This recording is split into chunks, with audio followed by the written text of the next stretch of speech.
guys, welcome back to another video. My name is Miles. I'm a full-time Amazon seller, and here on my channel, that's what I talk about: Amazon reselling, Amazon FBA, and more importantly, how you can make money doing it.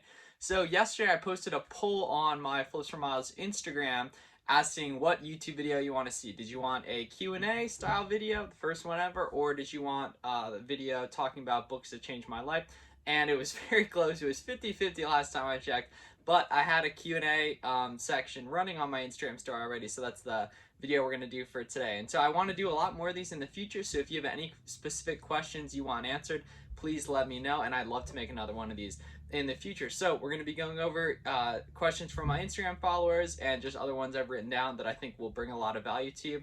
And if I look down during the video, I'm looking at my computer that has a list of the questions, so bear with me on that. Gonna go into specific details on some of them and then shorter answers on some that merit a lot shorter questions. But yeah, thank you guys for watching, and let's get right into it. So the first question, this is very good. This is from Brandon Cook on Instagram. How long did it take to turn a profit in your business? So I'm gonna answer this in two different parts. One, right when I got started reselling several years ago, and two, specifically when I got on Amazon, because the answer is very different. So in terms of when I was just getting started reselling, this was way back in high school, over 5 years ago. I was profitable from day one, essentially. The first shoe I bought, I just sold it. I wasn't selling on Amazon where you have to pay money up front. I didn't need any software or anything. I was just selling in Facebook groups. And so there was no cost of doing business, essentially, besides, just meeting up with people locally, walking there, and just shipping stuff out occasionally.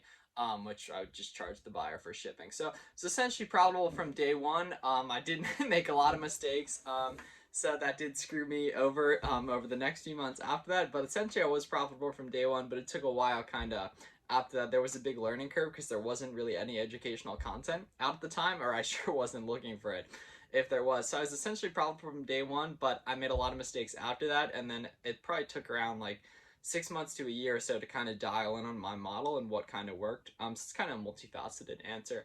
On the other side, in terms of when I got started on Amazon, this is a lot more complicated. So this was about 2 summers ago. I was specifically selling used books on Amazon.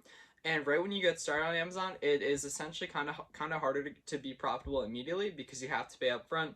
There's some software costs. I was utilizing free trials on them, but it probably took about a month or two to become profitable on the Amazon side because Amazon pays out every 2 months. So it took a little longer in that case. And I wasn't going hard, or I would say I was going pretty hard. Like, that was my main focus, was building up the book business at the time. But I wasn't super savvy, and it definitely took a little longer than it should. But if you are looking to get started on Amazon, it is going to take probably a few weeks to become profitable just off the basis of how often Amazon pays. All right, thank you, Brandon, for that question. Next one, how much capital do you need to start on Amazon? So this is a really important question because some people think you need thousands of dollars, you need to buy some course from someone. No, I would say you need a couple $100, $200-300 would be very good. And because in that case, you can obviously have some money to get a product. If you're going to do books, you can get a scanner, and you can nicely get on free trials of a lot of the softwares that we use in the Amazon business. But $200 to $300, I recommend if you're going to get started on Amazon, you're probably going to want to be very committed to it, right? And that commitment luckily doesn't require thousands of dollars, but it is probably going to require a couple $100. You can maybe test out some different categories, buy some products, and really not worry about nickel and diming at the start. Because if you are looking to get started on Amazon, you're probably looking to make hundreds of dollars in profit a month, thousands of dollars in profit a month. So you're really going to want to have that commitment. And it's going to be a lot easier if you are willing to put up some money up front. You'll be more committed just psychologically. You'll be more interested in working hard. But I don't want you to commit thousands of dollars up front to get into something that you might not end up liking, right? You want to validate the idea, make sure it works for you, make sure you like it without spending thousands of dollars up front. So I'd say a few $100 is really its sweet spot. And yeah, that's another great question. Next one, why don't you sell on eBay? So I sold on eBay a little bit, like I mentioned, when I was getting started out several years ago, but I've never really gone back since then. There's kind of a myriad of reasons. I don't know, I just never really liked kind of the eBay vibe. Creating individual listings wasn't as scalable as just scanning stuff in Amazon or listing stuff in on Go and StockX. Kind of was always scared of getting scammed because that happened a lot at the start. And I know eBay, I'm sure, has gotten better over the years, but it was when I was getting started, I was super scared of getting scammed and had gotten scammed. People very successfully do eBay at scale. I'm sure that's not as much of an issue anymore, but I like doing the Facebook group method I was doing, where I could easily vet people, post a legit check on them, or sell through Go and Stocks, which is completely scam proof because they middleman every transaction. Okay, best flip ever. So, this is interesting. This was about 2 years ago, May 2019. The Travis Scott Jordan 1s came out. I luckily got super lucky and hit them on the sneakers app in the raffle.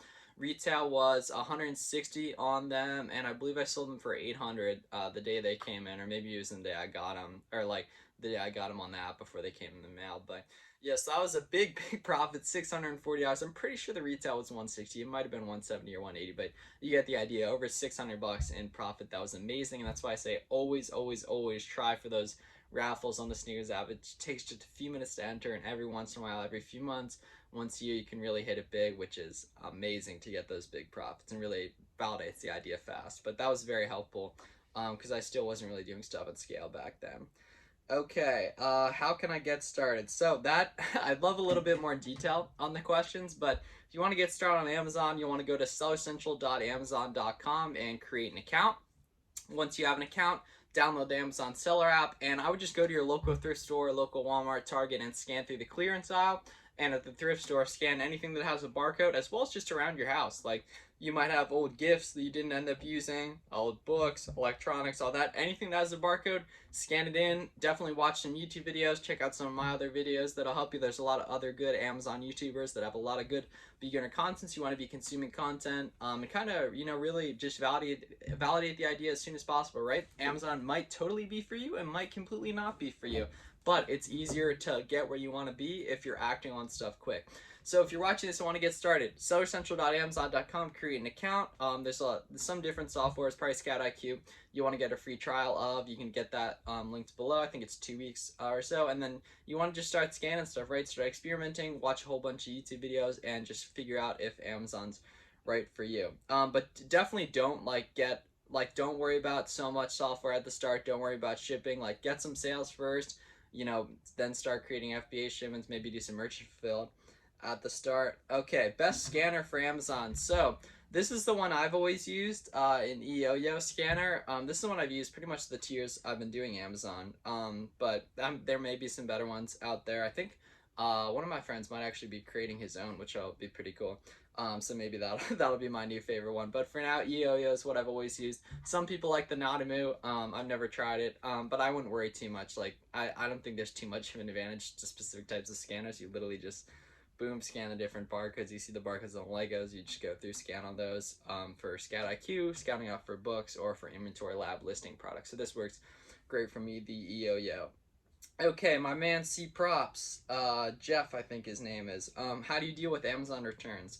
So, a lot of, I sell in shoes and apparel, and a lot of people trip over those categories that the return rate's super high. While they are higher than some other categories, never had too much of an issue on it. You can charge a restocking fee straight up front, or obviously if someone screws up the item when they send it back.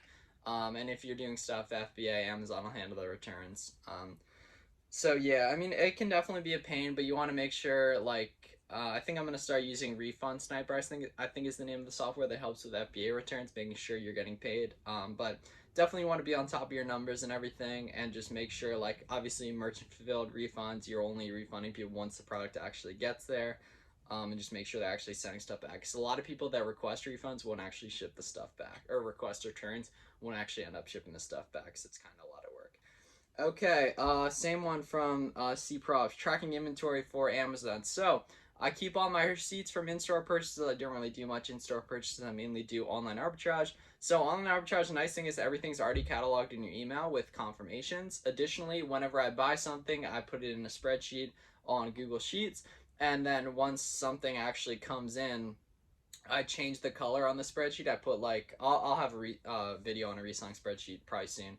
But I put in the Google Sheets, I put the shoe size, where I got it from, when I paid, all that, and then it's in white, and when it comes in, it goes to orange.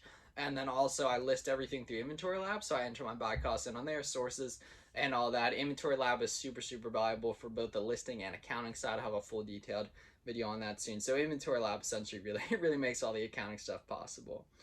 Okay, where do I buy my cardboard boxes from? Cardboard boxes, super important. Obviously, we're doing e-commerce. We're shipping stuff out a lot. I use Uline. That's uline.com. They're pretty affordable. I think I end up paying like $1 or so per box.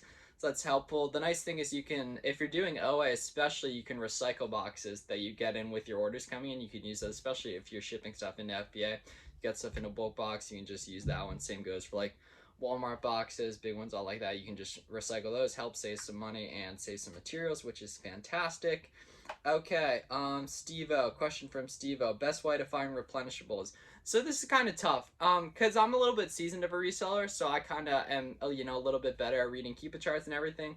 But if something's, sitting on, Walmart, Target, and Nike, like it might still be available next week, right? But the key is to validate that product as soon as possible, make sure you can sell through everything, and then if it's still in stock, just keep replenishing it, right? Obviously, some stuff is not going to end up being replenishable, but you want to, validate stuff as soon as possible, and if you can keep buying it, right? That's the great thing about some OA replenishables and me moving into wholesales, I'll be able to order stuff again and again.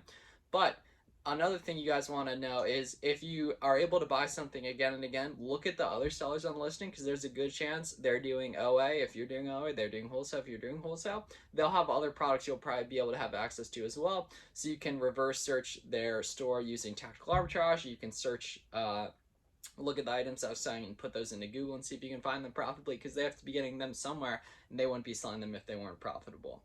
Okay, final question. What all Amazon softwares do you use? Okay, so I'm not actively sourcing books. When I do do some books, I use Scout IQ, which is fantastic book scouting software that partners up right with the scanner here. It's an app. Inventory Lab, like I mentioned earlier, for listing and accounting. Tactical Arbitrage for some different online arbitrage stuff, which is very helpful for finding stuff. And yeah, I should have mentioned Replens. Tactical Arbitrage is a great place to find those as well.